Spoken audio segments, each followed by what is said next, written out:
Hey guys, Assalamualaikum. It's me Nina and welcome back to Nina Story. Okay guys, thank you so much kepada korang yang sudi klik video Nina. Make sure korang tengok video Nina sampai habis. Sebabnya hari ni Nina nak share satu kisah yang sangat menarik dan agak menyayat hati. Kali ni tentang kapal angkasa yang tengah berlepas, kemudian telah meletup dekat ruang udara menyebabkan angkasawan dalam tu pun ikut terbunuh. Yang mengejutkan, semasa kapal angkasa tu tengah berlepas, ianya sedang diperhatikan oleh ribuan mata memandang, termasuklah pihak media dan juga rakyat Amerika yang berada dekat rumah. Sebabnya pada masa tu masing-masing tengah tunggu momen yang orang kata pun mendebarkan dan mengujakan. But at the end, benda yang diorang tak expect akan terjadi. So kalau korang curious macam mana benda ni boleh terjadi, so without wasting any time, let's get started.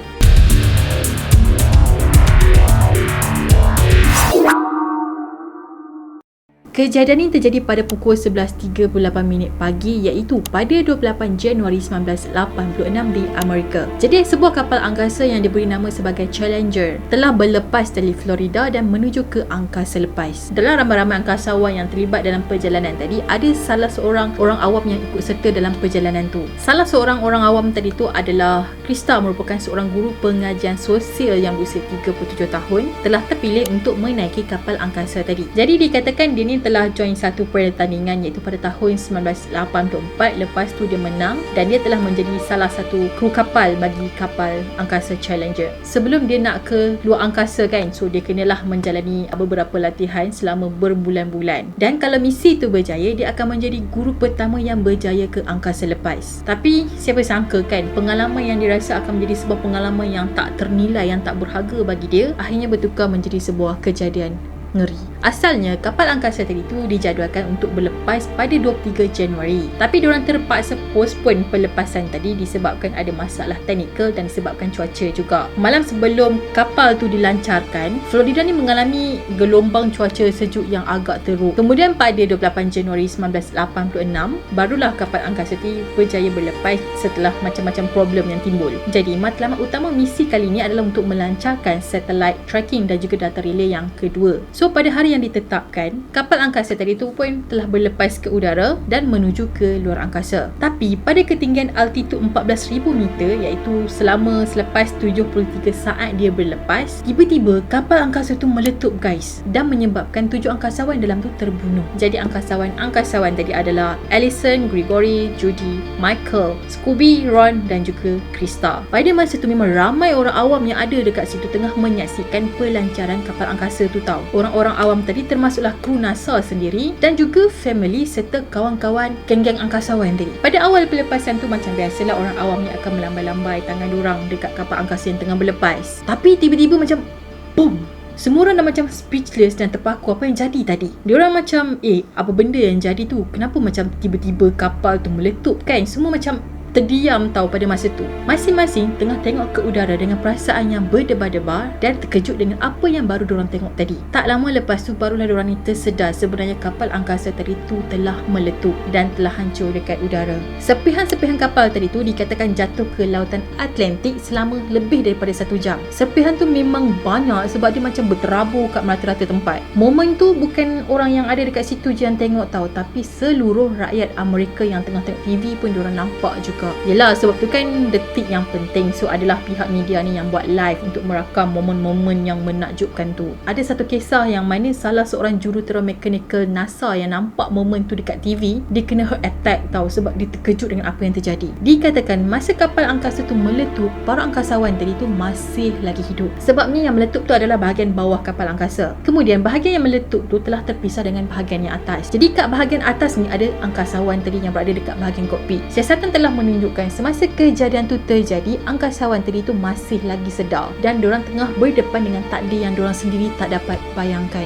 Diorang ni dipercayai masih lagi sedar sehinggalah bahagian atas kokpit yang diorang duduk tu telah jatuh terhempas ke bumi. Jadi masa dalam keadaan yang kelam kabut ni, angkasawan tadi tu sempatlah aktifkan pad udara diorang untuk bernafas selama 6 minit. Lepas tu salah seorang angkasawan tadi yang bernama Michael, dia cuba untuk aktifkan suis pulihkan kuasa kokpit, tapi dia tak tahu sebenarnya diorang tu dah terpisah dengan keseluruhan menyebabkan kapal angkasa tu. Akhirnya bahagian kokpit yang diorang duduk ni telah jatuh dan melanggar permukaan laut pada kelajuan yang sangat tinggi, iaitu 207 mph. Keadaan inilah yang menyebabkan diorang ni tercampak daripada tempat duduk diorang, and then diorang melanggar dinding kokpit. Seterusnya diorang meninggal disebabkan tekanan yang tinggi. So sebenarnya apa yang menyebabkan kapal angkasa tadi tak boleh berfungsi dengan baik? Macam yang awal-awal Nina cakap tadi itulah kan, disebabkan beberapa masalah teknikal dan juga disebabkan oleh cuaca juga. Malam sebelum diorang berlepas tu, Florida memang dilanda gelombang sejuk yang teruk. So salah seorang engineer NASA yang bernama Bob, dia kata maybe akan beberapa komponen kapal tadi tak akan berfungsi dengan baik. Disebabkan cuaca sejuk, so komponen-komponen tadi tu kemungkinan akan beku. Dia pernah cakap dengan orang atasan, dia kata kapal ni tak boleh berlepas dalam cuaca yang teruk sebab nanti akan ada problem. Lepas tu keselamatan para angkasawan pun tak akan terjamin tau. Mungkin diorang ni akan terima nasib yang macam orang kata teruk lah kan. Jadi Bob ni merupakan salah seorang